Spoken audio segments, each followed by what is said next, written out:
레위 가족 중 한 사람이 가서 레위 여자에게 장가들어 그 여자가 임신하여 아들을 낳으니 그가 잘생긴 것을 보고 석 달 동안 그를 숨겼으나 더 숨길 수 없게 되매 그를 위하여 갈대 상자를 가져다가 역청과 나머지를 칠하고 아기를 거기 담아 나일강가 갈대 사이에 두고 그의 누이가 어떻게 되는지를 알려고 멀리 섰더니 바로의 딸이 목욕하러 나일강으로 내려오고 시녀들은 나일강가를 거닐 때에 그가 갈대 사이에 상자를 보고 시녀를 보내어 가져다가 열고 그 아기를 보니 아기가 우는지라 그가 그를 불쌍히 여겨 이르되 이는 히브리 사람의 아기로다.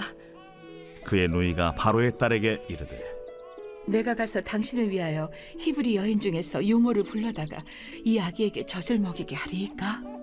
바로의 딸이 그에게 이르되 가라. 그 소녀가 가서 그 아기의 어머니를 불러오니 바로의 딸이 그에게 이르되 이 아기를 데려다가 나를 위하여 젖을 먹이라. 내가 그 삭슬 주리라. 여인이 아기를 데려다가 젖을 먹이더니 그 아기가 자라매 바로의 딸에게로 데려가니 그가 그의 아들이 되니라. 그가 그의 이름을 모세라 하여 이르되 이는 내가 그를 물에서 건져내었음이라. 오늘도 사순절 말씀 묵상을 함께 하시는 우리 사랑하는 모든 새교회 성도님들의 삶에 하나님의 크신 은혜와 평강이 가득하시기를 간절히 원합니다. 오늘은 긍휼이라고 하는 주제를 가지고 하나님의 말씀을 묵상하려고 합니다. 본문의 말씀은 이스라엘의 지도자였던 모세, 그 모세가 어떻게 태어나고 어떻게 자라게 되었는지 그 시작에 대해서 기록을 하고 있습니다. 그러나 그 출발점은 화려하지 않았습니다. 그 자리에는 너무나도 비참한 상황이었지만 하나님의 마음, 긍휼이라고 하는 하나님의 마음이 담겨져 있음을 보게 됩니다.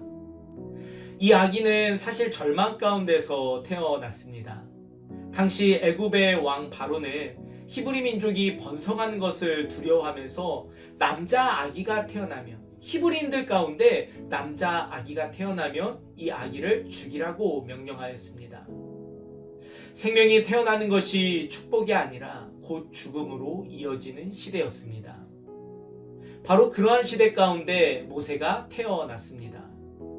그의 부모는 이 아들을 살리기 위해서 갈대 상자에 담았습니다. 그리고 나일강에 띄어 보냈습니다. 강물을 따라 떠내려가던 이 갈대 상자, 이 어린 아기는 마침 목욕을 하러 그 강으로 나왔던 애굽의 공주 바로의 딸에게 발견되었습니다. 출애굽기 2장 6절 말씀입니다. 열고 그 아기를 보니 아기가 우는지라 그가 그를 불쌍히 여겨 이르되 이는 히브리 사람의 아기로다. 공주는 상자 안에서 울고 있는 아기를 보았습니다. 그리고 그 아기를 불쌍히 여겼습니다. 여기에 사용된 히브리어 불쌍히 여기다라고 하는 단어는 하말이라고 하는 단어입니다. 이 단어는 이 불쌍히 여기는 그 마음이 단순한 동정이나 감정적인 연민을 넘어서 살려주고자 하는, 아끼고자 하는, 보호하고자 하는 행동으로 나타나는 그 의미까지도 포함하고 있습니다.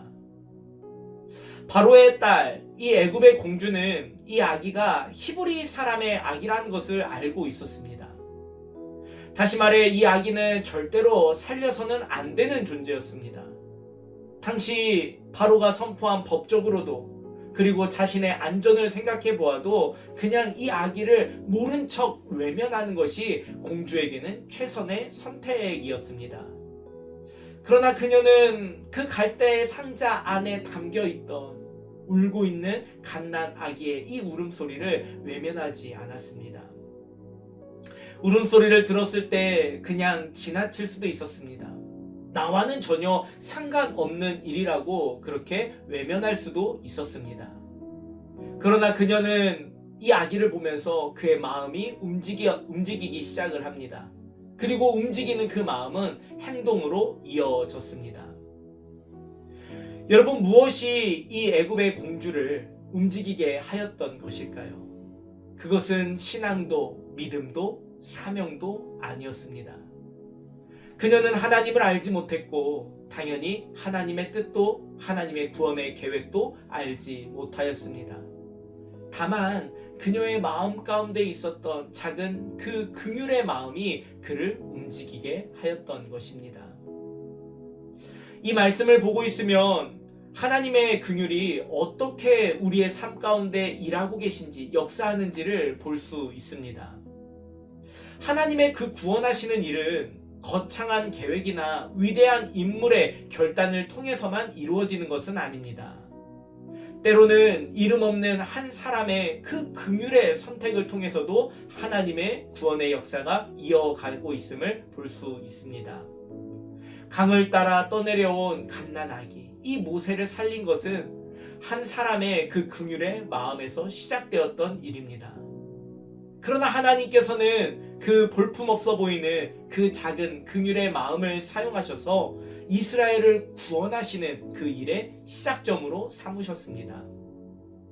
여러분, 사순절은 우리가 예수 그리스도께서 감당하신 그 십자가를 다시 한번 깊이 묵상하는 시간들입니다. 그리고 십자가는 하나님의 긍휼이 가장 분명하게 드러난 사건이라고 말할 수 있습니다. 죄로 인해 죽을 수밖에 없는 우리를 하나님께서는 외면하지 않으셨습니다. 오히려 우리를 살리기 위하여 자신의 생명을 내어주셨습니다.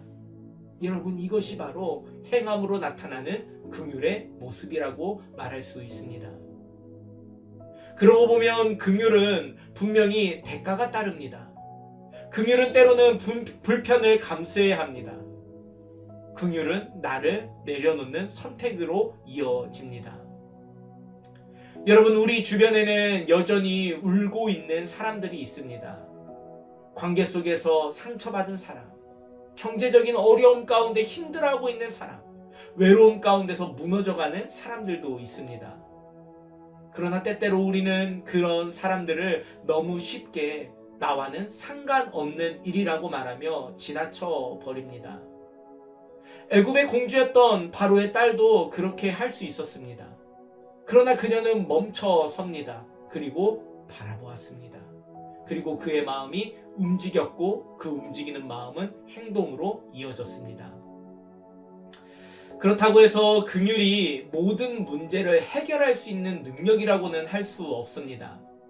당연히 우리의 긍휼의 마음이 세상의 모든 아픔들을 다 감당할 수 있는 것은 아닙니다. 그러나 하나님께서는 이 사순절 기간 동안 우리에게 긍휼의 마음을 허락하시는 것은 우리로 하여금 모든 문제를 해결하라고 우리를 부르심이 아닙니다. 하나님의 그 마음에 반응하라고 우리를 부르고 계십니다. 여러분, 긍휼은 해결이 아니라 반응하는 것입니다. 계산하는 것이 아니라 그 감동에 따라 순종하는 것입니다. 그러므로 긍휼은 하나님의 마음이며 또한 동시에 우리에게 주어진 십자가의 길이라고도 말할 수 있습니다. 이번 사순절 기간 새 교회가 함께 연합하여 은혜로운 말씀만을 묵상하는 것이 아닙니다. 아주 의미 있는 공동 실천도 함께 하고 있습니다. 바로 사순절 기간 동안 내가 절제하고 금식하는 부분들에 대한 마음을 모아서 외국인 노동자의 수술비와 그 병원비를 지원함으로 사랑을 흘려보내는 실천에 우리가 함께 동참하고 참여하고 있습니다. 물론 그 금액이 크지 않을 수도 있습니다. 그리고 내가 돕지 않아도 누군가는 돕겠지라고 생각할 수도 있습니다. 아니면 이름도 모르는 그 외국인 노동자의 삶이 나와는 전혀 상관없는 일로 여기며 그냥 지나쳐 버릴 수도 있습니다. 그러나 사순절을 보내며 하나님께서 우리에게 보여주신 그 긍휼의 마음을 알고 그 사랑에 대한 작은 반응이 하나님께서 행하시는 구원의 통로가 될 수 있습니다. 바로의 딸이 선택하였던 모세를 살림, 그 모세를 통해서 이스라엘 백성들이 구원받는 역사를 하나님께서 이루셨던 것처럼 말입니다. 우리에게 보기에는 너무나도 작은 선택이지만 하나님께서 그것을 사용하실 때에는 큰 구원의 역사로 나타납니다. 여러분, 오늘 하루 우리에게 맡겨진 그 자리에서 한 번 더 멈추어서서 바라보기를 원합니다. 그리고 외면하지 않기를 원합니다. 바로의 딸이 그러했던 것처럼 연약한 생명을 향한 하나님의 마음에 우리의 마음이 거기에 동참되어지기를, 그래서 나타나지기를 원합니다.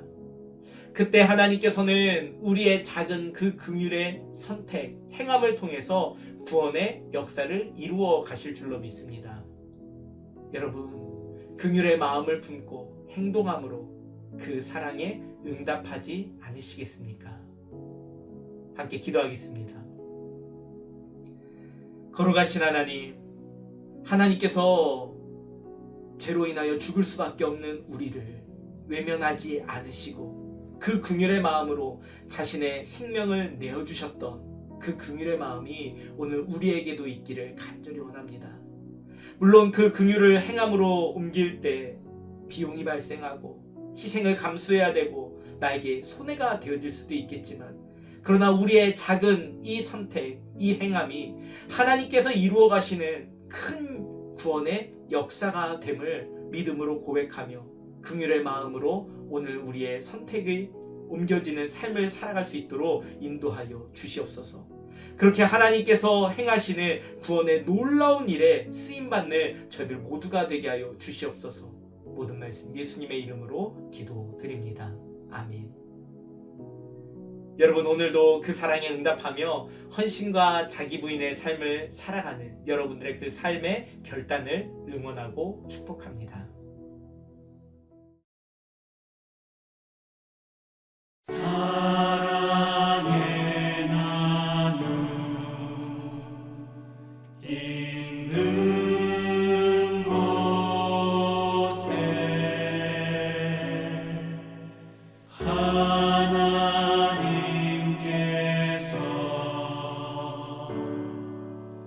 계시도다.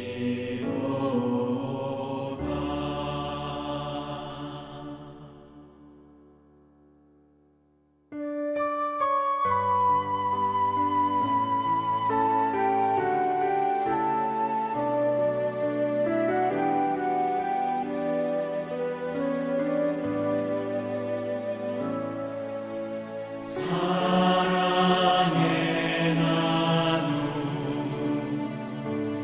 있는 곳에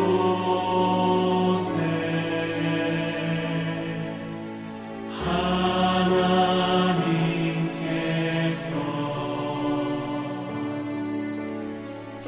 계시도다.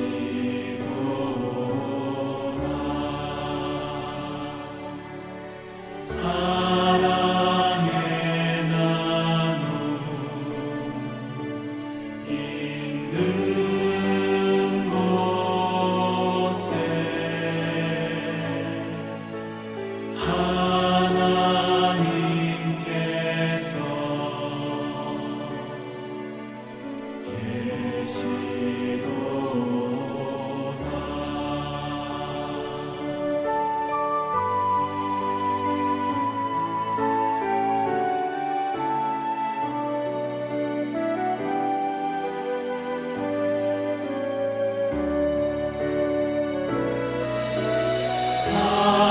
나눔 있는 곳에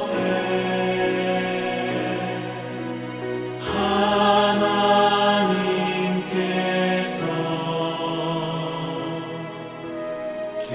계시도다.